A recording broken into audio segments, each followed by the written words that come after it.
Good morning. Hi. Hello, everybody. Welcome to my jungle house Aquarius. I'm still homeless, but I'm not homeless technically because I have rented this Airbnb for a week and I'm loving it. And there's no AC here. It's really hot, but I love it. I love the feeling that I'm in Mexico with mosquitoes, with sweating. I love it. I absolutely, actually, look at this. Love it. I absolutely love it. Let me give you a tour.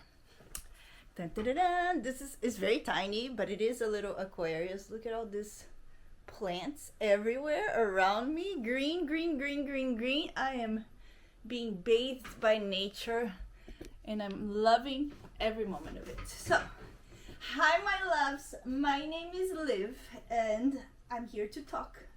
And this is Liv Talks.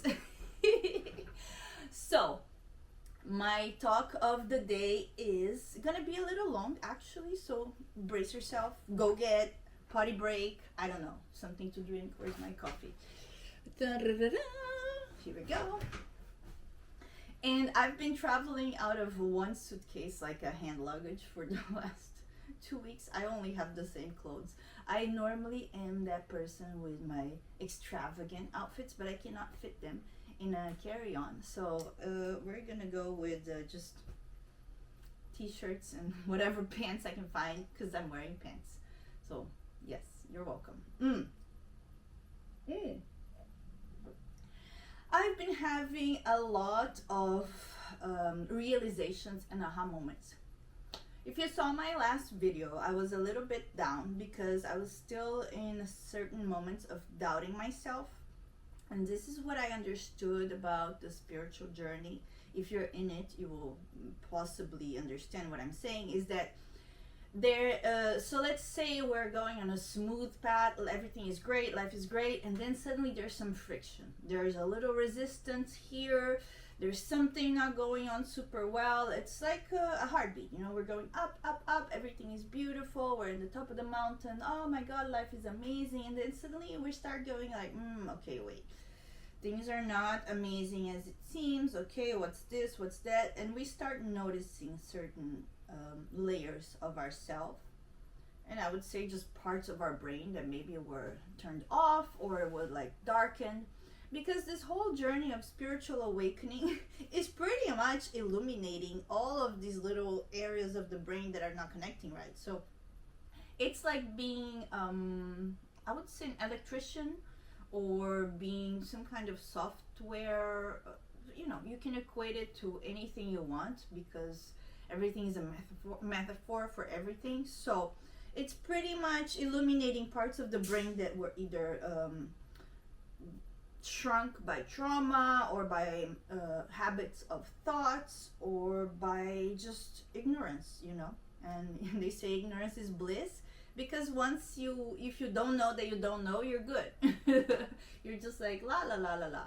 But if you want to evolve and expand your consciousness, you know, you have to go around figuring out what you don't know, to then know that you don't know, to then be happy knowing that you don't know.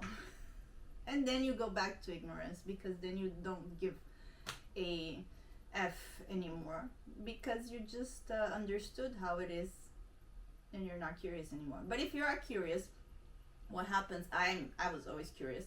You go into this spiritual journey, and I've been on this spiritual journey for a while, and this is why you're catching.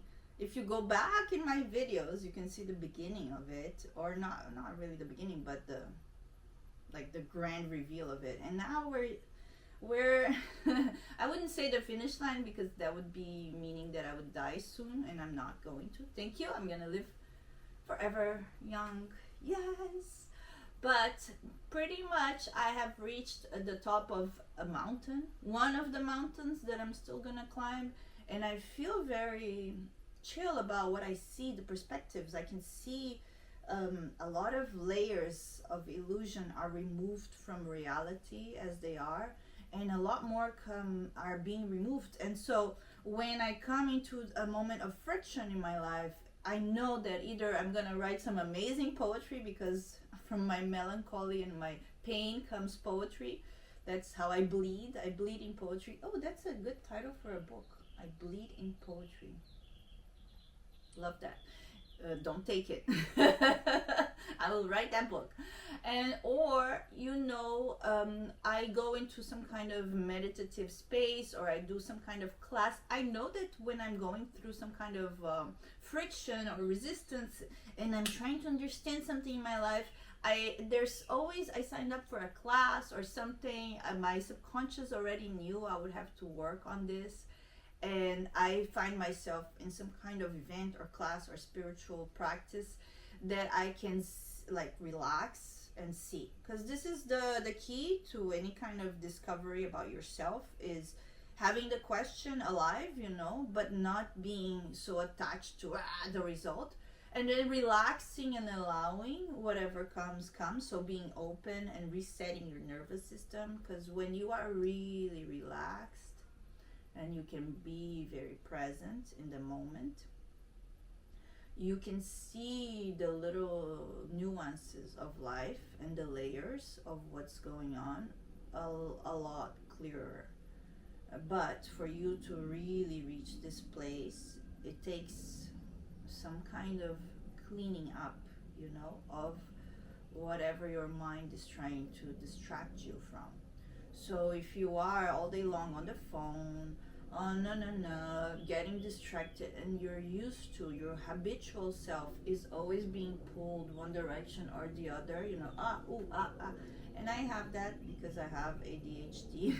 For sure, I'm self-diagnosing, because sometimes I'm here and sometimes my body is somewhere else, and I'm like, why am I here in the kitchen? I'm not hungry. Why am I in my closet organizing something? I was doing something else before.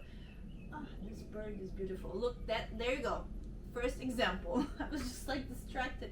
But it's okay to be distracted by a bird. It's a good thing. I mean, there's no good or bad, whatever. Anyhow, I lose myself. Going back to the present moment, as you witnessed, when I accelerate, there's a lot more that I distract myself with, and my message actually dissipates. And so it is with the mind. When you are distracted, your mind is dissipated. And when you are dissipated, you are a little bit lost in illusions. Illusions, because the mind plays a lot of illusions. And now the sun is going darker, and it's really, thank you God for creating the lighting effect of going darker. So I can speak about the shadow aspects of the self. When you are distracted by the outside world, you don't look inside. Or maybe you look inside here and there, and you find a little glimpse of light, and you hold on to that. But maybe that's not enough, Maybe you want to see more. Maybe you are seeking the truth of what it is really, who you are. And if you are seeking the truth of who you are, it's quite the journey, because you are a magnificent creature. You are like so complex. You wouldn't even understand yourself in 10 lifetimes. But you can do your best on this lifetime and reach deeper levels of yourself and higher levels of yourself, because as above, so below. And this is something that happens with spiritual seekers in the beginning of the journey. We always want to go up to the light, towards the yay, yes, this is going to be great. And then, no one wants to go down there to the trenches of all of our flaws and all of the ways that we keep ourselves small, so our flaws are not seen. And I will give a story and an example. Yesterday I did a money class, and I've done a lot of work on money, and money is just an energy, and it's an energy or a resource that, when expressed in a healthy way, it's always available for whatever your soul desires. What fell? Oh, a flower. Oh. And if it's not expressed, you are in scarcity, and a lot of humanity lives in scarcity. But the scarcity is not just the money, it's the scarcity is the feeling that something is missing. And when you don't know yourself correctly, completely, or at least you're not in the journey of discovering yourself, because ultimately, and here's the clickbait is, to know yourself is to know God, you know? God, oh my God. And sorry about this crazy moment, but I need to shock you in a way, because this whole journey of going within to know yourself is to realize that you are human, you are God, we are all gods, we are all human, and this is just Earth is one thing. The universe is one thing. It feels like everything is separate, but for instance, me and this chair and the floor and the bed, it's one thing. Right now, the screen is one thing. You and the screen is one thing. Everything is one thing, while being simultaneously separate things. So once you understand all of these parts of you, things that have been fragmented throughout your journey, because emotionally, you know, when we're growing up, we cannot deal with certain things, so we separate, we create spaces of safety, gaps within our brain, our mind, to create like you know, a ditch, like if we're protecting our castle, and we put all kinds of things around us. Some people protect themselves with layers of fat. Some people protect themselves with money. Some people protect themselves with their addictions. It's all survival mechanism. And when we're in survival, we don't see. When we're in survival, we don't see, because we're at the bottom of the evolving pyramid of Maslow, you know? Survival. Once you start evolving and releasing yourself from survival mechanism, when you start seeing yourself as a part of this whole universe, as worthy, you know, that all of it comes together, the self-love, the self-worthiness, it just comes from knowing yourself. And this is why I've been doing these journeys of this Chat GPT challenge, was just to go deeper into my own layers. I really asked intelligence, artificial intelligence, to tell me the truth, because when I see the truth about myself, doors open. And yesterday, back to my story. Sorry. I love talking. This is amazing. This is what I really came here to do. My purpose is to talk. I love talking, and if you're still listening, thank you. I love you listening. But anyhow, if you're not listening, that's great. I still love talking.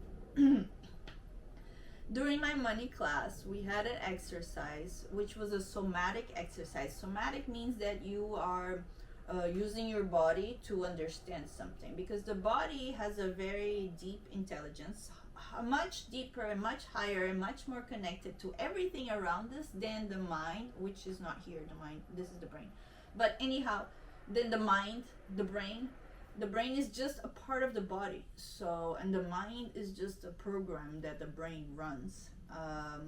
So if you think about the body as a whole, with the 7 chakras, with all of the systems that work for us to sustain life, this is a miracle. The body is a miracle, and the body is a lot more attuned to everything around us than we can ever imagine, than I can ever explain.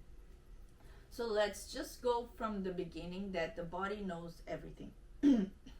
So during this somatic exercise, I had to say the value that I wanted to have monthly from my work, from my creativity, and say it out loud, and then see or realize what is the fear that is not allowing this to happen, you know. And you could say any value, and if you want to try this at home, feel free. And if you want me to one day teach you this, let me know, because I can put this together as well later on. For now, we're here now. So you just imagine a value, and then you say it out loud, because the voice carries a lot of power. And just notice, you know, in a very relaxed state of being, in a nervous system, you know, just feeling your body after a little meditation. Just notice what's the fear, and if you can name the fear, or you can imagine, you let it show up. You don't really be like, okay, what is the fear, what is the fear? No, relaxed. You let it come. Let it come. It will come. If you're relaxed, it will come, and you're willing and open to see, it will come. Maybe it takes removing many layers before, because that's what it took for me, and maybe it doesn't. I don't know. Everybody's in their own journey, with their own levels, with their own points to reach.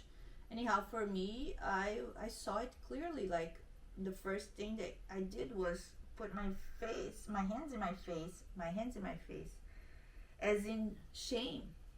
And then she asked to exaggerate the movement, and to me it was just like becoming a little ball of shame.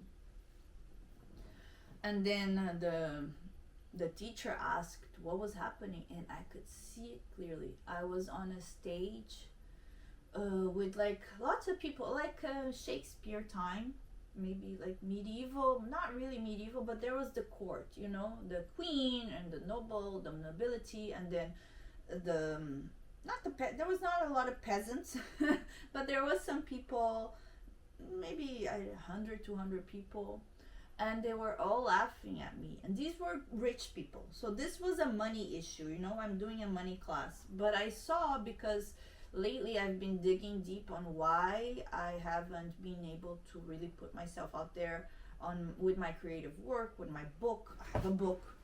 I wrote a poetry book that has a little cover, and look at this, and it's in the final process, and it's been like this. I already wrote another book. 2 years I've been in the process of editing, publishing, things that I've done in a few months, you know. So it's not the creative process that is a problem for me, it's putting it out there. And it has to do with money, of course, with value, because money has to do with self-worth and value. And there I was, ashamed. Is it a past life? Is it somebody else's memory? Is it like an archetypal? Is it from a movie? We don't know. The mind. It doesn't matter. It doesn't matter. But it came up to be seen, you know. And I am here to be seen. And this, of course, this image of me in a stage, and they were throwing rotten eggs at me. And if you have opened a rotten egg, you know how terrible they smell. It's like the worst possible smell in the world. And now I understand why I've opened like maybe 2 or 3 rotten eggs in my life, and it was just like the worst experience ever. It's like it's like all of the disgust feelings of the world. Like I could puke immediately. Don't try that at home. I mean, I don't know if that's a stronger reaction than normal to rotten eggs, but I have a really strong reaction to rotten eggs, because probably of this memory of me being on a stage, being laughed at, being ridicularized. Is that a word? We're gonna go with that. Being thrown rotten eggs to, like being the target of everybody. And I think that was my role on that lifetime, because I think that's how it worked in those times, is that the kings and the queens, they needed entertainment, and they would have the jester, the clown of the court, and that would be me. But I don't think I was being the clown of the court as in I was a clown. I was probably either acting or singing. I was on a stage and I made some kind of mistake, or they perceived something, and then they just all came at me. And it felt like at the time that I couldn't, like, what will I do of my life? How will I survive if this is all I can do is this art, and now I am a failure to the whole court. I cannot continue doing this art anymore. And whatever form of art it was, it stops me today. This shame, it's shame. And shame comes from this feeling that who I am is not good enough, you know. It's from the sacral chakra and the solar plexus. It's like my creativity, who I am, is not good enough, and then what I have to show the world, my son, is I'm not gonna do it. I don't have the power to do it, and this is the what causes procrastination. It's okay. It's what causes most artists to be in the closet. You know, it's this shame of being seen. And it's very hard to admit to this, especially when I'm the kind of person that loves attention, that loves being on camera, that loves being here talking to a bunch of strangers. I don't know who I'm talking to. I'm opening myself and being completely vulnerable, as if you were somebody that I know for many, many years. And maybe you are. My friends, thank you for watching me. You are now, because this level of intimacy, it's not really easy to have, and now we're having it together. Thank you. Next time you will tell me all of your inner demons. Okay. And here we are, me fighting that fear of being seen, by sharing all of it with you, not knowing if this is gonna be a good idea for my future. There is this fear that if my job finds out that I'm sharing all these things online, I will be fired, because it has happened before. Given this fear of, you know, if I share myself with people and I'm here to entertain, I may make a mistake, and if I make a mistake in front of everybody, everybody will shun me and shame me, and I will take it, because at the time that I saw this vision, this was my soul contract. And of course, in this class, we break this soul contract. And the soul contract I had done is, people like judging, you know?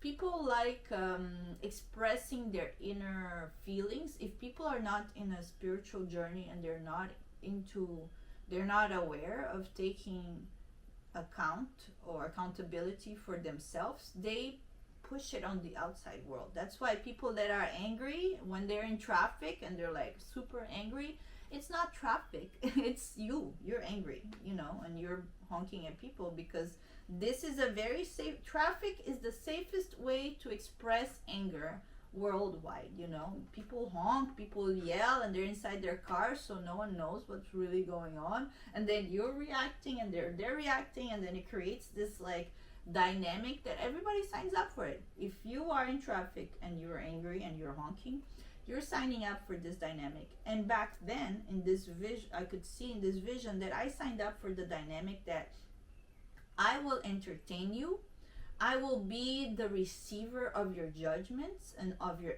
envy by showing you that I can, and then eventually, because this cycle goes into the shadow, because it's unconscious, I will receive your punishment as well.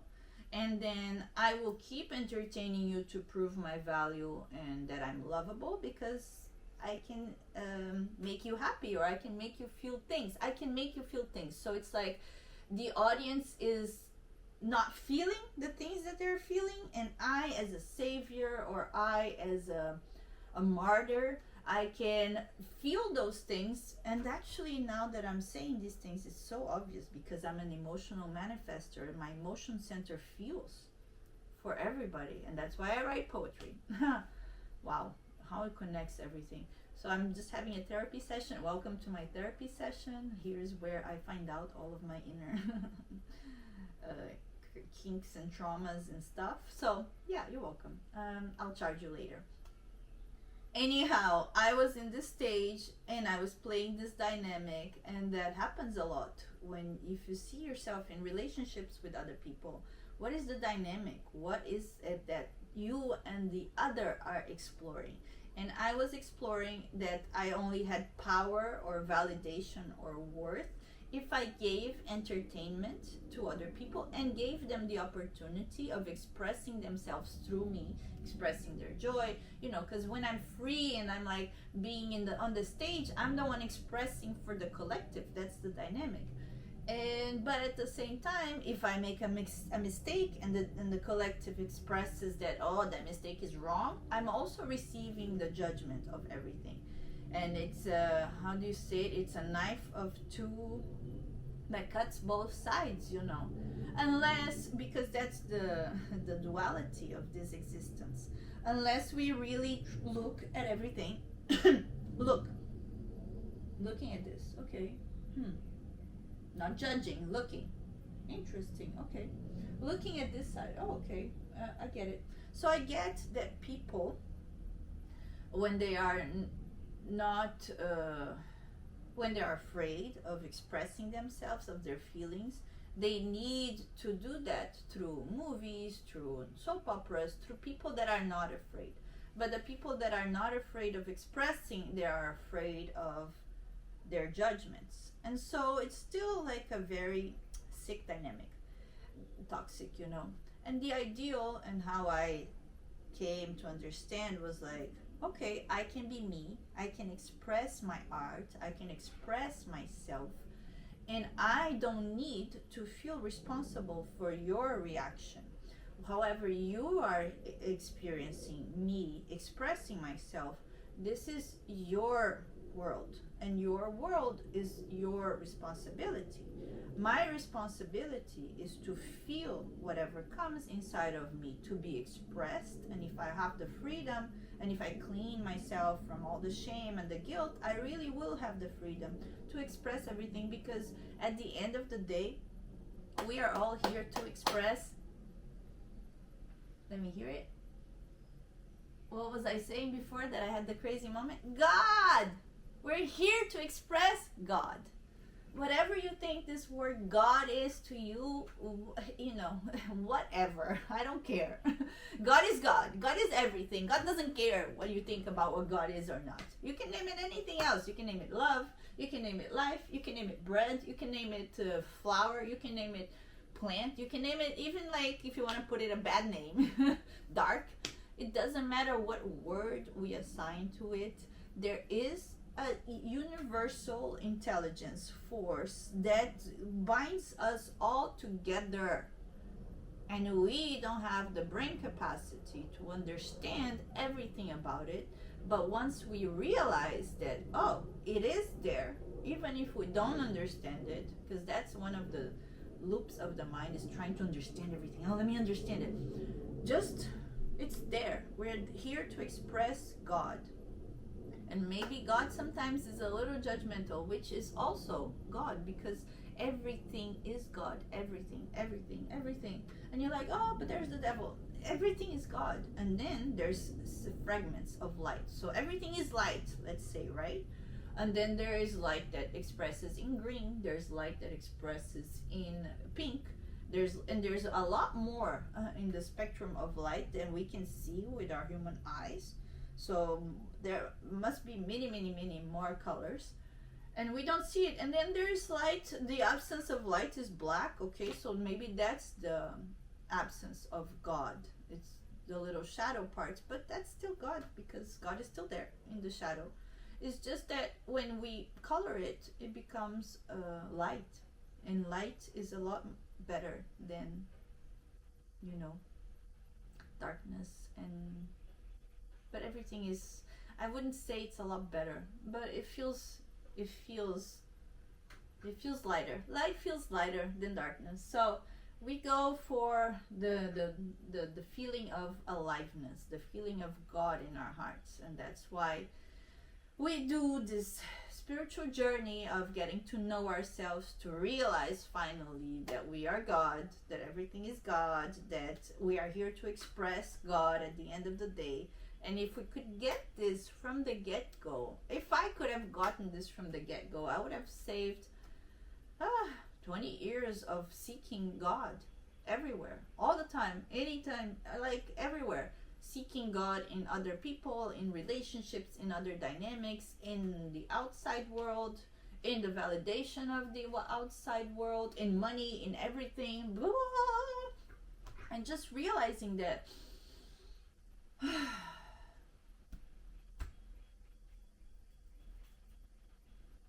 it's all here now. God is here now.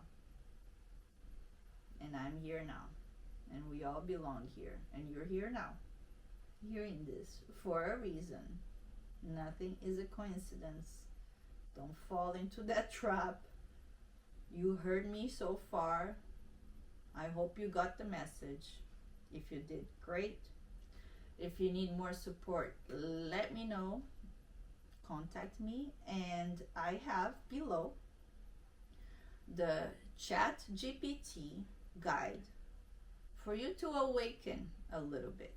It will give you a challenge of 30 days, but mostly it will give you a lot of truth about yourself, and it will give you a kickstart on your self-awareness journey. And I think it's very valid. I did it with Chat GPT. I love it. I did it for myself, and I used it for 30 days. And if you want to see the results, you can see my previous videos. I did a whole bunch of I'll create a playlist. That's better.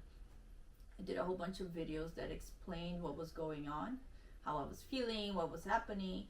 It's a lot of tasks that it gave me to do on a daily basis for 30 days, but it opened up a lot for me. So I think it's very valid. And you know what? ChatGPT is God. Why? Because ChatGPT is the collective intelligence of the whole world, and that is God. Shocker. ChatGPT is God. I was just doing a clickbait scene, so I can put this as a cover and you can be clickbaited into this video and realize that you are God, because that's a good clickbait. Anyhow, hope you got what you needed from this message. If you feel this message has more juice, watch it again. If you feel it had a lot of juice, like it, of course. We need the likes, or don't, whatever you want to do. And if you feel like this message has value to somebody else, share it. You know what to do. You know what to do. Thank you, my loves. Hope you're having a beautiful day. I'm gonna enjoy my aquarium with the sunlight. Oh my God, I love this. Love the light here. Love the light. Yes. Mwah. Bye.